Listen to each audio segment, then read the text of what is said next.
Buenas noches, ¿qué tal? Esto se llama Enfoques Cruzados en el horario estelar de Canal N. Gonzalo Segarra y un servidor, Jaime Chincha, los vamos a acompañar hasta las 11 de la noche. El tema de hoy es un tema que ciertamente mueve la geopolítica global, la geopolítica en general. Vamos a hablar de China, vamos a hablar de la influencia de China, no solamente porque, en fin, se ha conocido que las empresas chinas son favorecidas en este gobierno, incluso en el de Vizcarra, sino la hegemonía que China está practicando hoy por hoy en el mundo. ¿Cómo estás, Gonzalo? Buenas noches, Jaime. Muy bien, gracias. En efecto, ¿no? China es hace ya un buen tiempo nuestro primer socio comercial, es decir, el país con el que más comercio internacional tenemos, a quien más le vendemos y le compramos. Y de alguna manera, digamos, la estrategia china hace también un buen tiempo es lo que en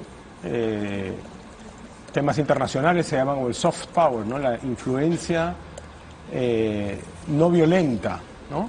Y creo que en el Perú hemos tenido mucho soft power, poder blando chino en los últimos años, pero, como tú bien has mencionado, han surgido también por aquí y por allá algunas pequeñas entre escándalos, cuestionamientos. Tenemos lo que se ha denunciado este fin de semana de las empresas chinas en el gobierno de Vizcarra, con la madre de Salvador del Solar como supuesta lobista. Tenemos el Club del Tarot, tenemos las constructoras chinas, vinculadas también a algunos de los escándalos de corrupción del gobierno de Castillo. Entonces, ¿cómo queremos tratar de entender este complejo fenómeno que es la influencia china en el Perú? Influencia geopolítica, pero también empresarial, económica, y para ello no podrían acompañarnos mejores invitados hoy que Miguel Ángel Rodríguez Mackey, que es un internacionalista muy reconocido, que además podríamos decir, si se me permite, que es una especie de cinófilo, una persona que tiene interés o conocimiento profundo sobre China y las relaciones con el Perú. Y también tenemos al excongresista Juan Cheput, que más bien tiene una posición un poco crítica, sobre todo esto último que yo he mencionado, o en todo caso lo explicará él, o en todo caso explicarán los dos, nuestros amables y distinguidos invitados, explicarán sus posiciones sin que yo me atribuya tal posibilidad. Así que ese es un poco el planteamiento de esta noche, y sin más preámbulo, pues le pediría, de repente comenzamos con Juan, que podríamos decir que Miguel Ángel está, o es más proclive a la influencia china a nivel mundial y el avance inminente, y Juan más bien está en contra de eso, ¿no? Para entender un poco las dinámicas. Así es. Bueno, ¿cuál es la parte, Juan, que no te convence del inevitable avance de China? Bueno, es indiscutible el avance de China, y también es indiscutible de que ellos quieren plantear un rol hegemónico dentro de lo que se conoce como el nuevo orden mundial. Yo escuchaba con atención a Gonzalo cuando hablaba del poder blando, del soft power, y recordaba, ¿no?, lo que hace poco he leído en una revista especializada en Foreign Affairs, en la cual indicaban lo que ellos venían haciendo en África, en la cual están becando a una serie de personas, están convocando a políticos para que hagan misiones culturales en toda la China, que es algo similar a lo que pasa en el Perú. La China tiene una política muy bien concebida, muy bien diseñada, de generar adeptos sobre la base del acercamiento cultural, del conocimiento profundo de la cultura china, y eso tal vez hace que con los escándalos que se han suscitado a raíz de algunas licitaciones en los últimos días, no haya habido una posición más firme de los que tienen que hacer algún tipo de fiscalización. Y es parte de ese soft power, ¿no? Ese poder de influencia, esa cierta identificación sobre la base de esa política de acercamiento, de viajes, de conocimiento de la cultura china. Tú dices que el caso de las empresas chinas es una suerte de nuevo caso Odebrecht. Ah, por supuesto, no tengo ninguna duda, mira, y aún más, no podemos hablar de que es un caso eminentemente politizado y que se circunscribe a lo que hemos visto el último fin de semana. El propio presidente de Capeco, en el mes de marzo, señaló que se estaban haciendo una serie de concursos direccionados, no es palabra de él, pero se lee entre líneas, en el sentido de que se estaban exigiendo líneas de crédito a las empresas peruanas, cosa que no está en la ley de contrataciones y que las empresas chinas sí las podían obtener fácilmente de los bancos chinos que están presentes en el Perú también desde hace poco tiempo, 2 o 3 años. Entonces, con una exigencia de esa índole, que no está en la ley, y además que no es necesaria, porque el solo hecho de que se presente una licitación implica que ya tiene un presupuesto. Entonces, ¿para qué le vas a pedir al contratante, a la empresa que podría ejecutar la obra, una línea de crédito? Y con eso sacaban a las empresas peruanas del mercado. Lo sorprendente es que con esa denuncia de marzo de este año no haya surgido ninguna comisión de investigación en el Congreso.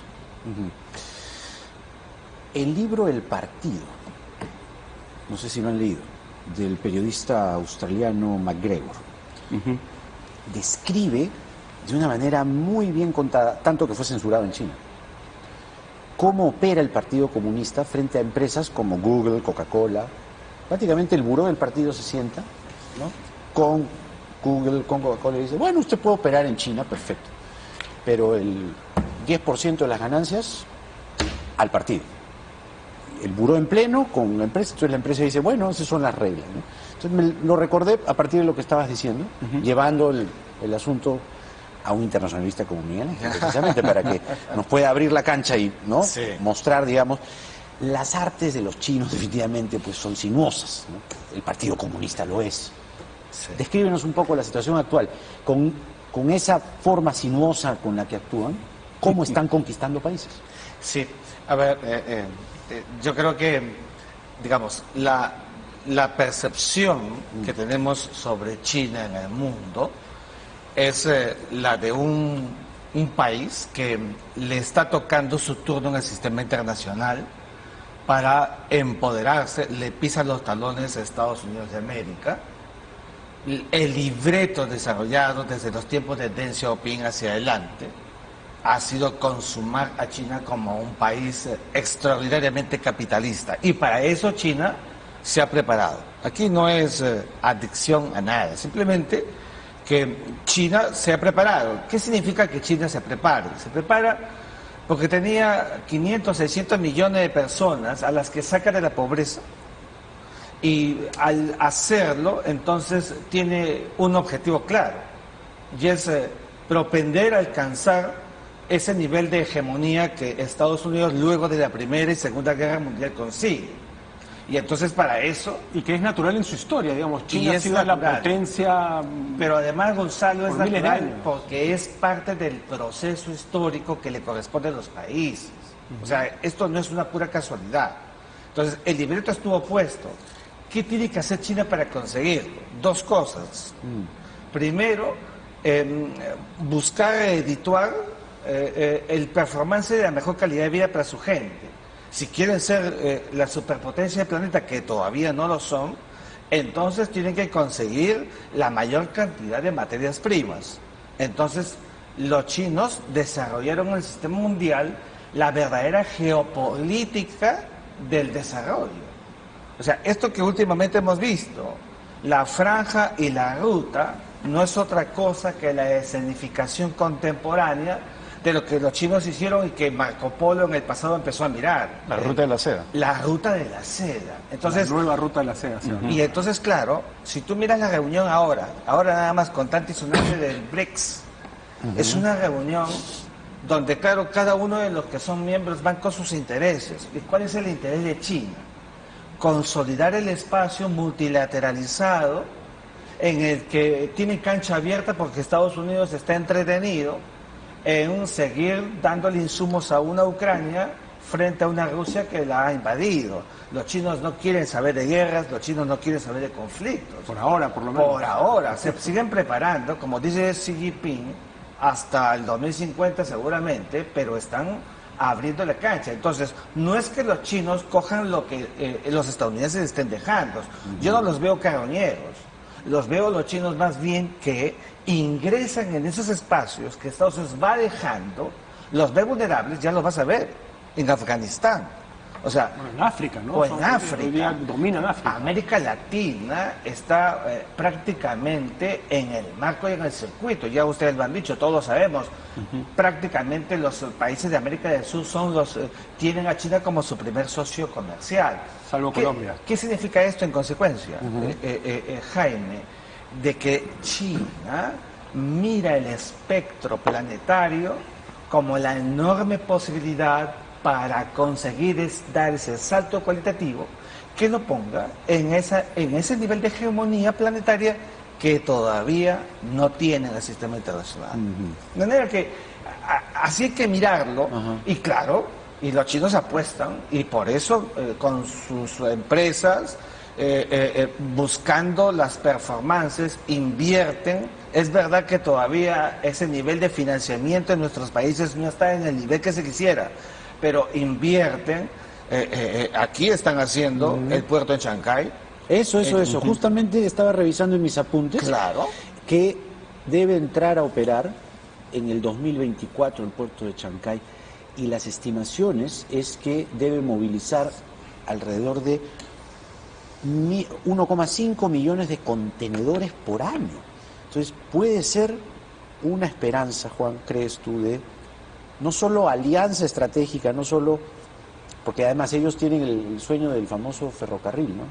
Que cruce Atlántico al Pacífico y seamos nosotros la salida natural hacia China, ¿no? Ahí no tenemos una enorme esperanza, digamos. Pues es una oportunidad tremenda para el país. Nadie niega que el mercado chino sea importantísimo. Entonces, para es nosotros, importante aún China, más. pues. Los resultados, no, yo he hablado de en lo que se refiere a este papel que están teniendo algunas Claro, pero empresas esto, pues, chinas en coyuntural, infraestructura. ¿no? China es Ah, inmenso. bueno, pero yo creo de que no se puede permitir que en estos momentos haya 15.000 millones, entre 15.000 y 20.000 millones de Que soles cité el paralizados y que libro, están... que y que cité están... el libro de MacGregor, porque así son los chinos. O sea, hablemos claro. Hablemos O sea, claro. hablemos claro, Pero mira, pues. al final nosotros ¿Quién tenemos... pone las reglas al final, no? Los Porque chinos, ellos vienen con sus reglas, su forma de hacer negocios y geopolítica. Claro. Es una forma, para los estándares no diré peruanos, sino occidentales, autoritaria. Pero en estos momentos tenemos nosotros problemas con esas obras que han quedado abandonadas. En realidad es bien grave el asunto, estamos hablando de 20.000 millones de soles, ¿no? Y solamente en los últimos 3 años. Y mira, así como yo estoy planteando esta posición antagónica, no creo que antagónica, porque en el fondo sí coincido con Miguel Ángel, cuando estamos hablando del papel que puede y debe jugar China, sí creo que tenemos derecho a reclamar.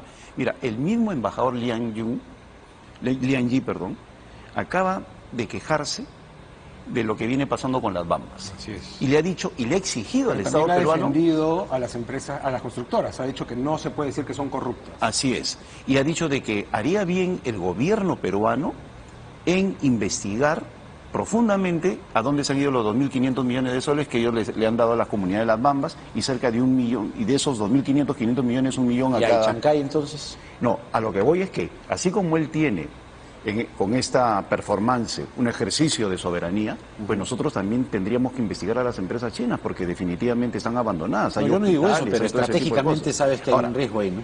es una oportunidad, por supuesto, porque hay un mercado gigantesco.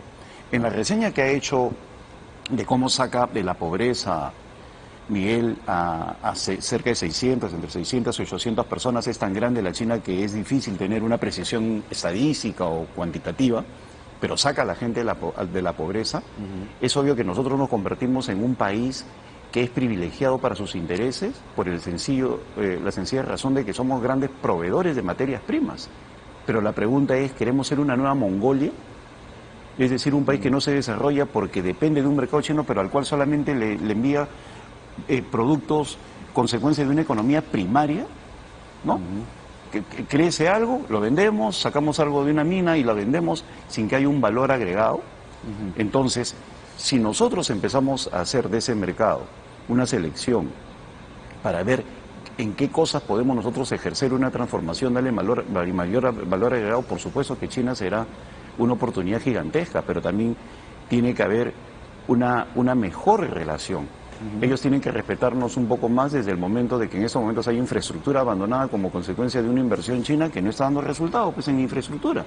Y queremos irnos al tren de cercanías y queremos irnos a una serie de cosas y ni siquiera podemos culminar carreteras u hospitales. Entonces creo bienvenida la inversión china, que ya estamos hablando de 30.000 millones de soles. En los últimos 10 años, las exportaciones peruanas a China, 89.958 millones de dólares. Claro, pero yo hablo de la inversión. La inversión ahorita No, que es cerca de 30.000. Y por supuesto que ha crecido. Claro que es un Pero también tienen que respetar nuestras leyes. Pero ¿cómo hacemos eso? Porque, a ver, tú has mencionado, yo quería preguntar también a los dos distinguidos invitados esto, ¿no? Estas intervenciones del embajador, tanto la de las Bambas como la de Defensa, son un poco inusuales. Ellos suelen ser... Es Por más, algo están ahí. Es más, acabo de ver esta serie danesa Borgen, que no va a ser spoiler, pero No, por tiene favor. también Me una faltan 2 trama, episodios. una trama sinófila, ¿no? Y también, ¿no? La forma de los chinos es ser muy cautos, ¿no? Entonces, el hecho de que ya haya tenido que salir en público y no solo gobierno a gobierno, digamos, a hablar el embajador, nos habla de una especie de molestia. Supongo que sobre todo por el tema de las Bambas, ¿no? Pero también con el tema mediático, con los escándalos de corrupción, ¿no? Entonces, hay una especie ahí de transición del poder blando al ya no tan blando, ¿no? que lo saben usar también. Sí, a ver, las intervenciones de los embajadores, el de China, el de cualquier país, Gonzalo, siempre las tenemos que entender porque ellos expresan políticamente el interés del Estado. Sí. Entonces, más bien un embajador que no hable, que se quede callado y estén pasando lo que se está conversando, pues no responde al interés. Entonces, los chinos... Lo que quiero es que antes, me parece que antes eran más cautos. Sí. Lo que pasa es que los chinos, su cautela, la van dimensionando conforme... El contexto. Van entrando en el contexto de los países internacionales. Ellos tienen objetivos, como los tiene Estados Unidos, como los tiene la Unión Europea, como los tiene Rusia. Ya te digo, o sea, los chinos, ¿qué es lo que están buscando? Ganar una plataforma de asociación estratégica en el Cono Sur, por hablar de nosotros, nuestro subcontinente, por hablar de América del Sur, que evidentemente constituya aquello que Estados Unidos jamás creyó que iba a pasar, que esos espacios naturales geopolíticamente para Estados Unidos los pierda. ¿Qué significa eso? Empoderamiento para una China que arremete con todo, que como tiene dinero empieza a comprar y empieza a crear espacios estratégicos. Hablamos hace un instante del puerto en Chancay, y también el metro que se está haciendo el metro en Bogotá. O sea, espacios que tienen un libreto para los chinos, decirle a los países que están para apoyar, que están para brindar, pero también para ganar. Es el país más capitalista que existe en el mundo, tenemos que decirlo. O sea, los chinos no están a la pérdida. Hace un instante hablábamos, creo que Juan, tú hablabas del tema de los mercados. Los chinos están en estos momentos, a pesar de que van dominando con la ruta de la seda del siglo XXI, ¿no? Tienen sus vulnerabilidades. Shanghái, donde está prima facie la mayor tenedora, la mayor bolsa de valores del espacio asiático, donde están 3 o 4 de los más importantes puertos más importantes del mundo. En volumen, Shanghái, el más grande. Shanghái es el más grande del mundo y que fue cerrado justamente por el tema de la pandemia, los vuelve vulnerables. ¿Y qué hacen los chinos cuando se vuelven vulnerables? Aplican su geopolítica. ¿Y qué es su geopolítica? Empiezan a crear esos espacios, van cerrando los espacios para apretar a los países con los que tienen asociación. Esos niveles de asociación no son gratuitos, cuidado. Los niveles de asociación suponen para ellos reciprocidad. Porque si no hay reciprocidad, entonces te apretan el pedal. Los chinos actúan así. Eso es lo que yo he estado viendo. Por eso son exitosos. Y ese éxito que los chinos están consiguiendo, que no significa que, el espacio adalid de una China sobre la que tenemos nuestras diferencias, por ejemplo, con el tema no hay democracia, esto hay que decirlo, pero en el realismo político nosotros no le vamos a exigir a los chinos pues democracia, claro, ¿no? Le podemos exigir democracia como que le exigimos a Venezuela, pero no a China porque es otro libreto. Bueno, fue el lineamiento de Deng Xiaoping. Claro, de otro proceso histórico. No, que obviamente el nos Perú corresponde. el Perú no está en capacidad pues de exigirle a China democracia, pero quería ir un poquito más allá, ¿no? Y es este poder a través de lo blando y de lo no tan blando se va consolidando en el mundo en una cultura que es autoritaria, que no tiene democracia y que se está eventualmente volviendo más autoritaria, es decir, Xi Jinping está volviéndose cada vez más poderoso, incluso se quitó a sí mismo, Él y el partido. se hizo quitar los límites que se le pusieron después de Mao, que era este plazo máximo de permanencia en el presidencia cargo. de 12 años, porque Mao al final tuvo demencia senil, empezó a Sí, sí, matar a claro, todo el claro. mundo. Entonces los chinos sabiamente dijeron ya, solo 12 años. Y Deng Xiaoping y los que vinieron después, solo 12 años. Pero Xi Jinping ahora se puede quedar, no se Superpoderoso. sabe hasta cuándo. Entonces, ¿no es peligroso en el fondo que los chinos tengan tanto poder en el mundo cuando tienen además una vocación autoritaria? Sí, no, yo coincido plenamente contigo, por eso decía que la percepción inicial era parcial, ¿no? Porque, digamos, esta suerte de monopolio absoluto de todo esto que significa intereses y poder mundial, cuidado, que quedan estos aspectos planetarios que finalmente pueden producir traspiés en las relaciones internacionales y un Estados Unidos que está expectante, mirando a una China que sigue creciendo, sigue dominando y produce los niveles de colisión. Esos niveles de colisión son los que justamente hay que evitar. Entonces ahí es donde viene el libreto de las relaciones internacionales. ¿Qué es lo que debe prevalecer para un país? Sus valores, su axiología política o estas relaciones económicas, materiales, que debe permitir o no los niveles de crecimiento. Yo apuntarlo, por lo que más o menos estabas tú diciendo, lo venimos sosteniendo, es decir, nosotros queremos de China un socio comercial a los que, claro, le damos toda nuestra materia prima, pero ¿qué nos dan ellos a cambio? Los niveles de reciprocidad todavía no existen. Pero creo que el ángulo que estaba planteando Gonzalo es interesante, ¿no? Porque, a ver, desarrollándolo un poco más, no tenemos el peso geopolítico para exigirle tantas condiciones a China. Algo podremos pedir, mínimamente. ¿Qué podría ser, por ejemplo? Mira, nosotros sí tenemos algún peso estratégico que lamentablemente no valoramos en toda su dimensión y que va en lo que quiere China a futuro. Por ejemplo, metales raros, ¿no? China ha entrado en una gran batalla ideológica, mundial, porque ellos no abandonan el componente ideológico de ninguna manera, lo colocan por encima del mismo componente jerárquico. Y me acabo de acordar, en función de lo que hemos estado conversando, una parte deliciosa del libro de Henry Kissinger, China, en la cual Mao reflexiona, ¿no?, con Kissinger y le dice, mire, para usted todo es muy fácil, porque lo que vayamos a acordar se va a respetar por los próximos 200 años, ¿no? ¿Eso qué refleja? La forma de pensar de los chinos en el largo plazo, que es una ventaja estratégica en relación a todos nosotros, ¿no? Ellos pueden la revisar... concepción del tiempo en los chinos es distinta de la Así occidental. es. Eso es lo Por eso que los ¿Ya? chinos hacen geopolítica, pues, y la Claro. geopolítica es prospectiva. Prospectiva. Ellos miran hacia adelante Mira, todo. Y el mismo Kissinger dice, ¿no? Una cuestión que para ellos es vital es el análisis permanente de las tendencias. Y lo que hacen políticamente es revisar el aspecto táctico.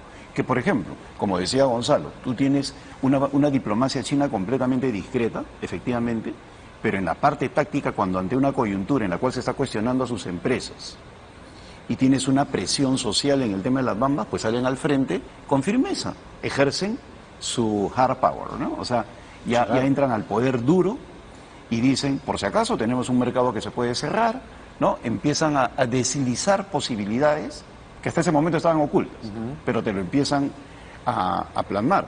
Ahora, la relación comercial tiene que elevarse, pero nosotros tenemos que determinar qué necesitan ellos que nosotros podríamos producir con valor agregado.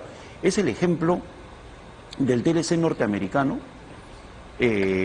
norteamericano-canadiense con México. Los primeros años fueron fatales para México.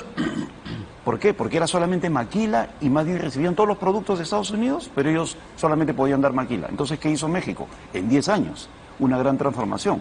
¿Qué compra Estados Unidos? Camiones, producimos camiones.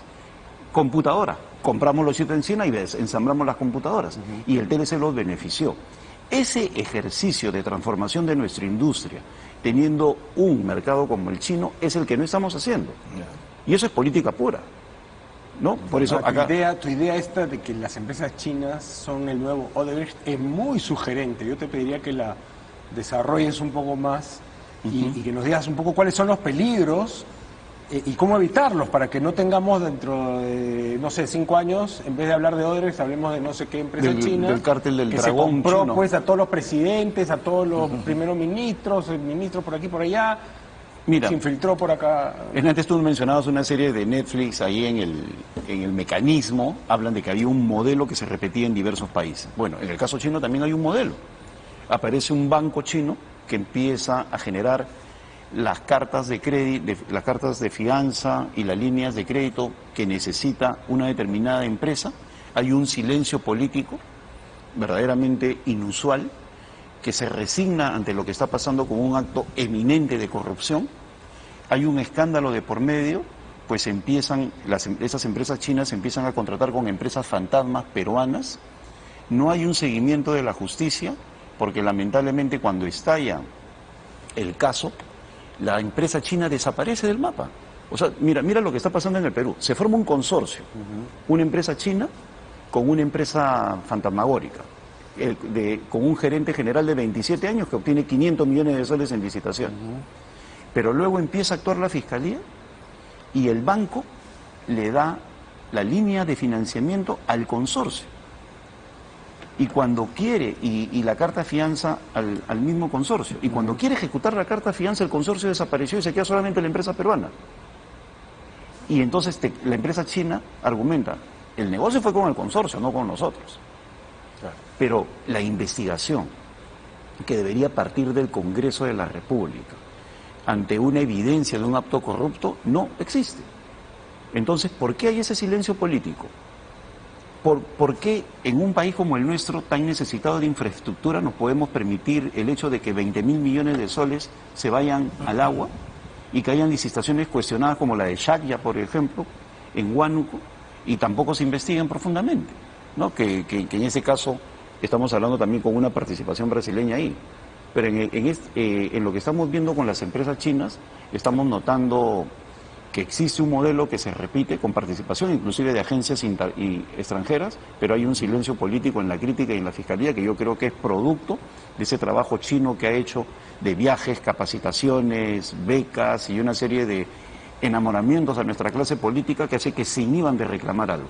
Política y judicial. Y judicial, diciendo, claro. ¿no? Es bien grave lo que dices, o sea, es como que nadie los quiere tocar porque... Por ese soft power que has mencionado, que es lo que está sucediendo en África. Hay 80.000 becarios la embajada china va a africanos. pedir explicaciones a Juan Chico. No, pero por supuesto, encantado de Los conversar con el chinos no van embajador, a yo lo conozco. hacer... Lo que dice Juan es interesante, pero los chinos no van a hacer nada. Eso parte de las autoridades del Estado, los niveles de fiscalización que te refieres, que hay que auscultar, que hay que verificar. Los chinos abren espacios, crean condiciones y todo lo que encuentren para ganar, mientras no haya cotos, mientras no haya parámetros, ellos van a ir hacia adelante. O sea, lo están haciendo en África, lo están haciendo en Centroamérica, con Brasil, que es su verdadero puente hacia nuestra región, por eso han creado el BRICS. O sea, así como Sudáfrica es para el espacio africano. La forma como manejan Nicaragua. Nicaragua. O sea, el poder de Ortega es China detrás, no es Putin. Justamente, entonces, los niveles de control a la presencia de un hegemón, evidentemente, vienen de los sustratos internos de los estados. Los chinos van a continuar haciendo o deshaciendo conforme sus apetencias en el sistema internacional. Es un poco lo que los Estados Unidos, luego de la Segunda Guerra Mundial, empezó a hacer para, claro, en la dinámica de la Guerra Fría, comenzar a ganar espacios donde podía tener niveles de inversión y conseguir réditos internacionales para empoderar a un Estados Unidos que lo necesitaba.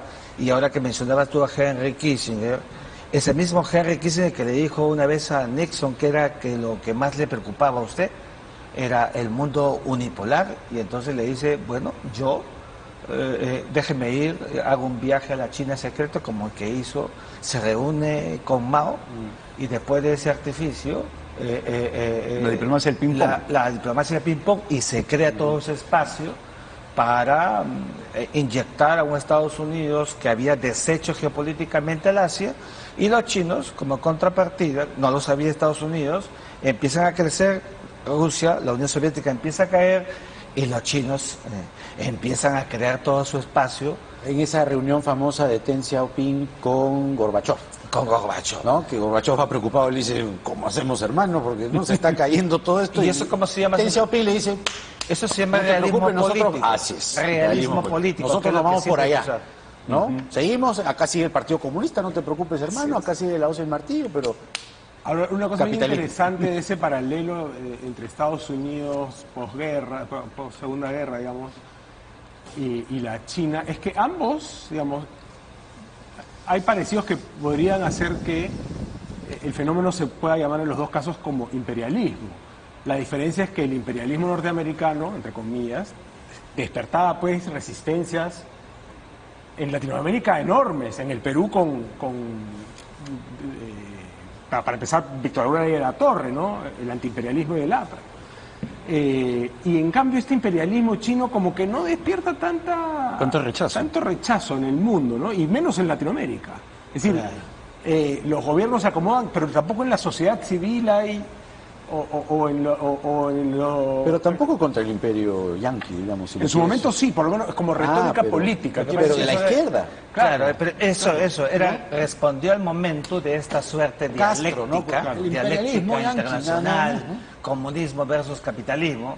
Hoy día, yo no sé quién es más capitalista, Estados Unidos o China. Los dos son tan capitalistas, uno con democracia. Entonces la razón sería que porque este imperialismo es capitalista, o la razón sería que es porque este imperialismo es chino y por algún motivo los chinos, justamente porque tienen tan desarrollado su soft power, más bien despierta ciertas simpatías y no antipatías. Sí. Y la base que mantiene incólume el poder chino es lo que decíamos al comienzo, su partido centenario, un partido que sin él no tendría estos niveles de compacto desarrollo que ha alcanzado China. O sea, lo que más funciona en China es el Partido Comunista.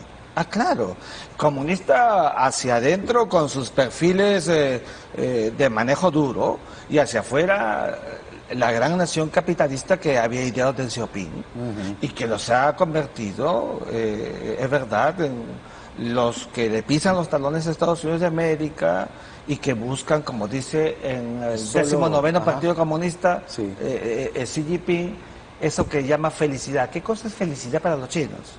Felicidad para los chinos es casi ontológico, es alcanzar ese poder planetario que progresivamente ellos quieren hacerlo, lo que significaría dialécticamente que si llegan a ser la gran potencia del mundo, Estados Unidos, por ciclicidad, va a tener que bajar. Solo como dato, no hay que olvidar que cuando Sendero le declara la guerra al Perú, se cuelgan perros en el centro de Lima.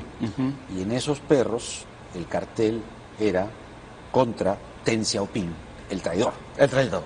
Recordemos 18 de mayo. Exactamente. Pero Franke dice, en una columna reciente en Hildebrand en sus 13, las oportunidades son múltiples, refiriéndose a China. Y en nosotros, ¿no? El mercado chino es enorme y tiene oportunidades para algunas exportaciones agrícolas, siendo difícil pensar que le venderemos productos manufactureros, pero nuestros minerales podrían salir con mayor nivel de refinación y valor agregado. Otra oportunidad es el turismo. Nuestro país tiene un enorme potencial y la clase media china ya supera los 300 millones de personas que debiéramos hacer atraer. Un tercer aspecto en el que empresas chinas podrían ser importantes en el Perú es el de la infraestructura, aspecto en el cual han mostrado un avance tecnológico y de capacidad de inversión impresionante. Recordemos nomás cómo al inicio de la pandemia construyeron un hospital en una semana, pero también que son de lejos los principales productores de paneles solares y que su red de trenes de alta velocidad no tiene parangón en el mundo. ¿Qué opinas?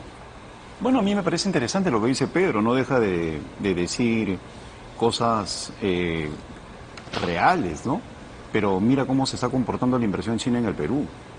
Como te digo, yo no sé si el problema es chino o es un problema peruano que no se hace respetar, porque bienvenida la inversión para cualquier país. Creo que va por ahí. Claro, o sea, bienvenida la inversión para cualquier país, pero nosotros tenemos que hacernos respetar. Tenemos el Hospital Lorena abandonado, tenemos una red de carreteras abandonadas que ha caído en manos de ellos, tenemos una serie de concesiones que no se cumplen, entonces hay problemas. Mira, ellos en estos momentos tienen una serie de inversiones en actividades que antes se llamaban estratégicas y yo creo que hoy en día deberíamos verlas como infraestructura crítica, ¿no? Por ejemplo, Luz del Sur, y así por el estilo. Tienen cada vez más presencia en nuestra economía, pero las organizaciones peruanas, porque acá no hay instituciones, hay simples organizaciones, ¿qué están haciendo para controlar esa inversión y para poder ejercer un mayor aprovechamiento del gigantesco mercado chino? Nada, ¿no? O sea, hay una especie de sometimiento, ¿no?, a lo chino sobre la base del acercamiento que ellos han trabajado muy bien. Han invitado a una serie de políticos, a jueces, a deportistas. Pero, ¿qué te parece esto? O sea, por ejemplo, el turismo, que hay un enorme potencial y podríamos atraer a 300 millones de personas. Me parece fantástico, pero tiene que ser progresivo, porque ahorita el solo hecho, hace poco conversaba con unos ingenieros que están metidos en el tema de los cruceros que podrían venir al Perú. Bueno, un crucero que llegue acá al país, a la zona de Miraflores, pues no habría camas. Si es que deciden quedarse si es que deciden salir de la zona de cobertura del crucero, porque duermen ahí, ¿no? Pero si se quieren, no. O sea, tenemos que mejorar nuestra infraestructura turística para poder acoger eso. Lo que te quiero decir es que tenemos, lo que decíamos hace un rato en la conversación entre los cuatro, hay oportunidades, pero tenemos que ver qué se necesita para prepararnos para eso. Y eso es progresivo. No estoy en contra del artículo de Pedro, me parece inteligente. Sí. Ahora tenemos que ir al corte, en todo caso, y volvemos para continuar con esa idea, que yo también tengo algunos datos sobre lo que implica el tamaño de la economía, de la intervención china en la economía peruana. Vamos a la pausa, ya venimos. Esto es Enfoques Cruzados por Canal N, Jaime Chincha y un servidor, Gonzalo Segarra. Estamos conversando con Juan Cheput y Miguel Ángel Rodríguez Mackey sobre las relaciones peruano-chinas y su futuro, ¿no? Entonces, decía yo que tengo acá algunos datos sobre la gravitación de China en el Perú, ¿no? 100% del hierro peruano en Arjona está directa, ¿no? Pertenece a accionistas chinos. El 25% de cobre a través de las Bambas y Toromocho. En petróleo y gas, CNPC de China le compró todos los activos a Petrobras, es decir, tiene los lotes 57, 58, 6, 7 y 10. Luz del Sur, que Juan ha mencionado hace un rato, ¿no?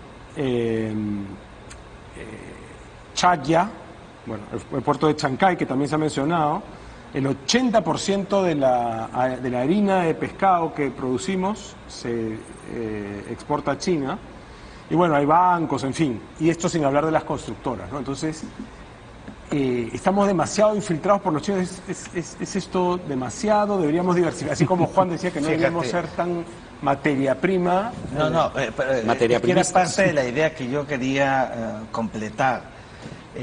Tenemos tanta presencia de inversión china en estos niveles que hasta ahora no somos capaces, Jaime, de exigirle a China esos niveles de reciprocidad con tecnología para verdaderamente ser un país industrializado.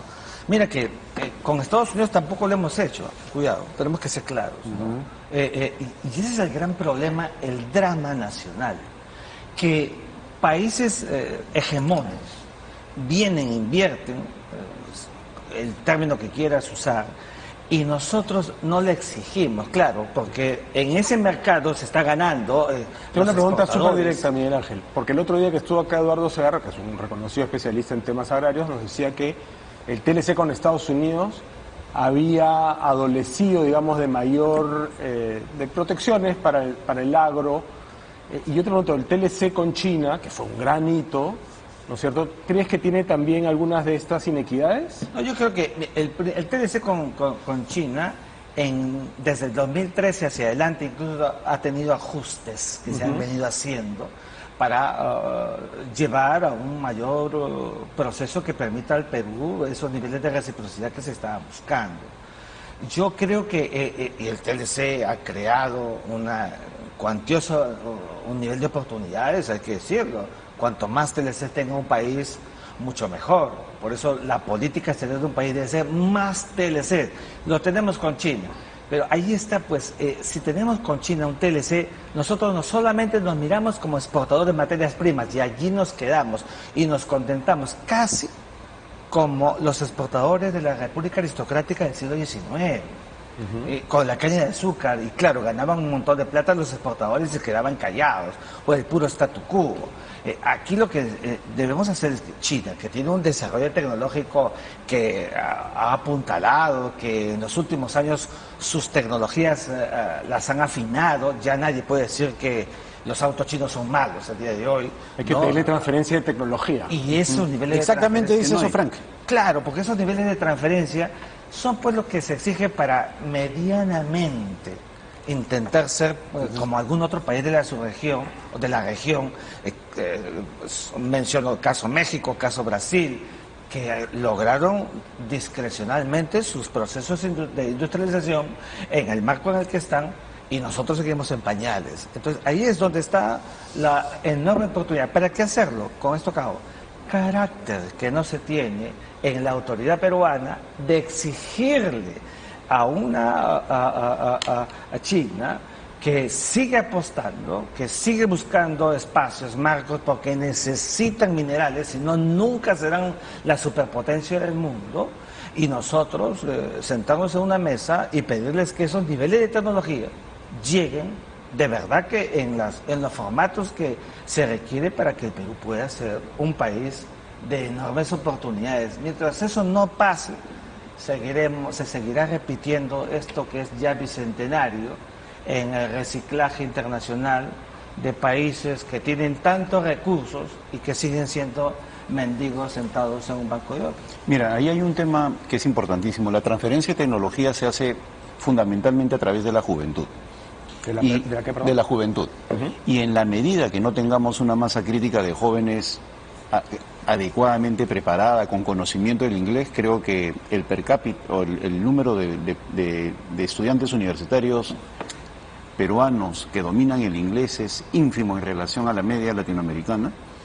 O sea, va a ser muy difícil que haya una transferencia de tecnología. Entonces es importantísimo mejorar nosotros todo lo que significa la creación de un ecosistema que favorezca a nuestros TLC. Por eso es que no aprovechamos el TLC con Estados Unidos, no aprovechamos el TLC con la China, porque no estamos haciendo nuestra tarea fundamentalmente en materia técnico y educativa. Creo que sería injusto decir que no hemos aprovechado el TLC con Estados Unidos. No, te digo, podríamos aprovecharlo más, Gonzalo. En la parte tecnológica, probablemente. En la parte Yo estaba pensando, me acordaba, en los 80, lo que hoy día es Proinversión se llamaba CONITE. Mi padre fue presidente de CONITE, era Comisión Nacional de Inversiones y Tecnologías Extranjeras. O sea, estaba atado a la inversión y la tecnología extranjera. Y de repente había que retomar ese enfoque, ¿no? Claro, por supuesto, porque mira, como si nosotros queremos definir la economía peruana, ¿en qué situación estamos? ¿Somos una economía primaria, secundaria, terciaria? ¿En dónde estamos? Yo creo que estamos entre primaria y secundaria, porque ni siquiera hemos pasado a una terciaria de servicios. Más primaria que secundaria, creo, ¿no? Más primaria que secundaria. Una terciaria de servicios, si no hablamos de quinaria, que es cultural, ¿no? O sea, tenemos una economía todavía muy ligada a la extracción. Entonces, el aprovechar los tratados de libre comercio debe exigir también una agenda nacional. Lo que hace años hablaba Hernando de Soto como un TLC hacia adentro, que no era otra cosa que generar un ecosistema de competitividad, cerrar nuestras brechas en materia educativa, de infraestructura, etcétera, etcétera, para poder aprovechar todo lo que conocemos ahorita, todas las ventajas que podemos obtener de los tratados de libre comercio. Hemos estado hablando en la mitad del programa del enorme potencial que tenemos como país, nuestra ubicación además en el mapa, ¿no? Un hub. El hub, exactamente. Tú insistías con esta teoría del Odebrecht chino, ¿no? Que puede ser, sí, pero yo creo que debe ir por cuerdas separadas. Es decir, no anteponer oye, pero esto puede ser un odre chino. No nos podemos dar el lujo de perder a un socio comercial tan importante como la China, o desdeñarlo, o mirarlo de reojo. Pero tampoco decir, podemos darnos el lujo de perder yo 20 sé, millones de soles. pero córrelo por cuerdas separadas, pues no lo pongas como una condición para que tratos que se pueden hacer. No lo he puesto como una condición. El puerto de Chancay. En todo caso es una exigencia de tantas socios otras cosas en el sentido pueden finalmente aguarse. Mira, en el balance lo que está pasando con las empresas constructoras es marginal. Eso, pero pues, definitivamente... Pero lo ponías como... Pero definitivamente hace daño a la relación. No. Mira, y el puede embajador, puede agarrar más volumen, digamos. por supuesto, si no hacemos nada puede significar No, sí, pues, pero no digas que le puede hacer una daño gran a la pérdida relación, para el Estado pues. peruano. ¿Cómo decir que le puede hacer daño a la relación? Imagínate, No, yo creo que relación sí, es más grande mira, que este incidente. Yo creo que es importante el intercambio comercial, pero la relación entre los países, mira, yo he estado en la Comisión del Bicentenario y el papel de la migración china es fantástico en el proceso de consolidación de la nación peruana. Por supuesto. ¿Ya? Entonces, el embajador tiene tanto derecho a quejarse, como ha salido en 2 oportunidades, como nosotros a exigir que ellos también investiguen a esas empresas que han estafado al país. Y eso es un acto de soberanía y no tiene que ver en absoluto. Más bien el ejercicio de la soberanía fortalece la relación entre los países. Tan simple como eso. En la Claro, medida que pero nosotros digamos... Pero ¿qué oye, les decimos? ¿Qué le pedimos? Señor embajador, por favor. Eso pues, no, yo creo que deberíamos aterriza. pedirnos a nosotros mismos que cumplamos las leyes. Por ejemplo, a mí me parece increíble que no haya ni una sola comisión de investigación en el Congreso para ver estos temas. En otras palabras, la corrupción avanza porque se le permite. Es igual, nosotros le exigimos a Pedro Castillo un montón de cosas, por supuesto que se le tiene que exigir, pero el problema fundamental es que es un Congreso que no está haciendo control político. Sí. Entonces, en el caso específico de las empresas chinas, tenemos una Contraloría que va a paso de tortuga, gobiernos regionales que son proclives a la corrupción, que no se quejan de los avances nulos en las obras, y un Congreso que simplemente no fiscaliza, y una Fiscalía que tiene que jugar un papel que le corresponde a los otros estamentos del Estado. Entonces, ten la absoluta seguridad que si hubiera una Contraloría eficaz, una Fiscalía que tiene la colaboración del Congreso en el control político y la Contraloría en el control concurrente, se inhibirían de entrar en actos de corrupción. Lo que pasa es que tienen todo el campo favorable para hacerlo. Y dicen, no, en el Perú sale un especial el fin de semana, en un programa dominical, y luego ya no pasa nada el día lunes. ¿Y por qué? Porque no nos olvidemos, por eso hablaba de Odebrecht, hay parlamentarios que luego de visitar el Ministerio de Transportes y Comunicaciones salían las licitaciones con las empresas chinas. Sí.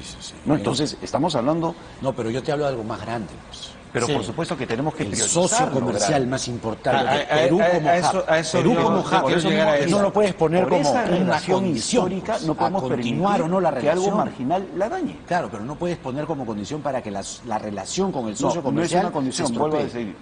Pero digamos, a nadie se le ocurrió cuestionar la relación con Brasil a pesar de que no era Odebrecht la única corrupta, digamos, eran varias constructoras, ¿no? Claro, Yo lo pero que- yo no yo estoy lo que creo cuestionando es que, la el relación. Perú ¿ah? lo que tiene que hacer- Yo lo que estoy indicando es que tenemos que Ah, mejorarla sobre la base de cerrar ese tipo de defectos. Lo que el Perú debería hacer es, primero, maximizar su circunstancia histórica, económica, de tener a China, el segundo país del planeta, como nuestro primer socio comercial. Y crear cuerdas. El hombre de Estado crea cuerdas.